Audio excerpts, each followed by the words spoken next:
कसरी निश्चित फलफुलहरूले उल्लेखनीय रूपमा तपाईहरूको प्रतिरक्षा प्रणाली वा मनस्थितिको सुधारलाई बढावा दिन सक्दछन्। आउनुहोस् पत्ता लगाउँ कि तपाईहरूको लागि वास्तविक रूपमा निरपेक्ष सबैभन्दा राम्रो फलफुल कुन हो।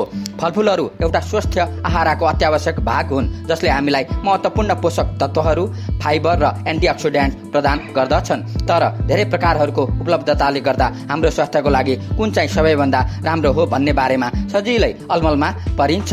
हामी प्रायःसो आफूलाई फलफुलको खण्ड अगाडि उभिरहेको पाउँछौँ जहाँ धेरै विकल्पहरू झन्झटिलो भइरहेका हुन्छन् भने कुन चाहिँ छनौट गर्ने भनेर सोचिरहेका हुन्छौँ।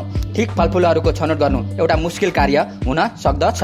हामी जब सामाजिक सञ्जालमा स्क्रोल गर्दछौँ तब प्रत्येक अर्को पोस्टले विभिन्न फलफुलहरूलाई अन्तिम सर्वोत्तम भोजनको रूपमा घोषणा गरिरहेको जस्तो लाग्दछ। केहीले सिट्रस फलफुलहरूको फाइदाहरूको कसम खान्छन् भने अन्यले काफलहरू राम्रो भएको दावी गर्दछन्। यसरी त्यहाँ भएका अत्याधिक बाझिने सूचनाहरूले हामी अलमलमा पर्दा कुनै आश्चर्य मान्नु पर्दैन। धेरै प्रकारका फलफुलहरूको उपलब्धता लरबराउने खालको छ। स्याउ र केराहरूदेखि लिएर आँप र मेवाहरूसम्म प्रत्येकको आफ्नै अद्वितीय पोषण प्रोफाइल छन्। स्याउहरूमा उच्च मात्रामा फाइबर पाइन्छ भने केरा पोटासियमको एउटा महान स्रोत हो र काफल एन्टिअक्सिडेन्टहरूले भरिपूर्ण हुन्छ। तर कुन छनौट गर्ने भनेर हामीलाई कसरी थाहा हुन्छ? आउनुहोस् केही प्रसिद्ध फलफुलहरूलाई नजिकबाट निहालौँ। स्याउहरू तिनीहरूको उच्च फाइबर तत्त्व र पाचन स्वास्थ्यलाई सहयोग गर्ने क्षमताले गर्दा महान छनौटमा पर्दछन्। केरा अर्को उत्कृष्ट विकल्प हो जसले पोटासियम र ऊर्जा प्रदान गर्दछ।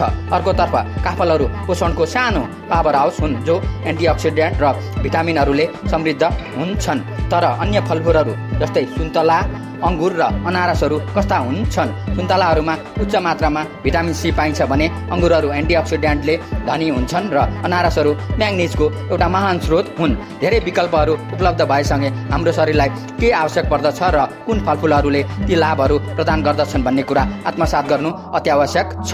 अनुसन्धानलाई खनेर हेर्दा हामी पत्ता लगाउँदा अचम्बित भयौँ कि एउटा फलफुल बाँकी अरूहरूमध्ये अलग देखा पर्यो।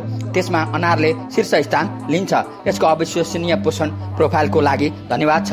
एन्टिअक्सिडेन्ट, भिटामिन र खनिजहरूमा यो समृद्ध छ भने तिनीहरूले यसलाई स्वास्थ्य लाभको पावर हाउस बनाउँदछन्।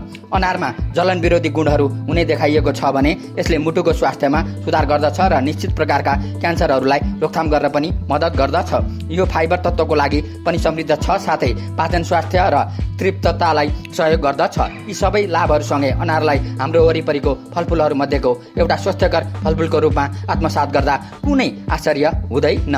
अनारलाई तपाईँहरूको भोजनमा समावेश गर्न सहज हुन सक्दछ। तपाईँहरू तिनीहरूको आफ्नै मजा लिन सक्नुहुन्छ भने तिनीहरूलाई सलादमा जोड्न सक्नुहुन्छ वा अनारको जुस पनि पिउन सक्नुहुन्छ। यसको मिठो र तेजिलो स्वादसँगै यो जुनै खानाको महान पूरक हो।